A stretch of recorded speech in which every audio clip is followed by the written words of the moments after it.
يا مساء الخير، جاي لكم النهارده بتحفه داخل قطاعات البيفيسي، القطاعات المتميزه الممتازه اللي مشرفانا دايما. معانا شباك سحاب، معانا سلك بليسيه، معانا ستاره بلاك اوت. الستاره بلاك اوت الجميله اللي بتغطي معايا الاضاءه، تمام؟ او لو عايز استغل اضاءه وادخل اضاءه هاديه، معايا ازاز جميل، ازاز نشيدي من الخامه المتميزه اللي يديك لمعه جميله متميزه داخل المكان، بالذات لو انت عامل الالوانات الفاتحه بيكون جميل خالص معايا.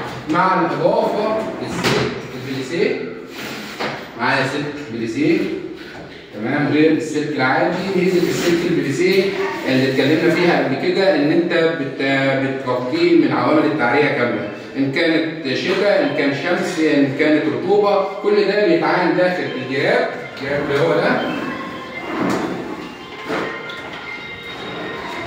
داخل الجراب ده بيتعامل السلك، يبقى في شمس، في شتاء، في اي حاجه انت مش قلقان من اي تفاصيل. طبعا ده الاغلاق بالنسبه للشباك البيفيسي. اخواتي وحبايبي بحبكم في الله، ما تنسوش تصلوا على النبي.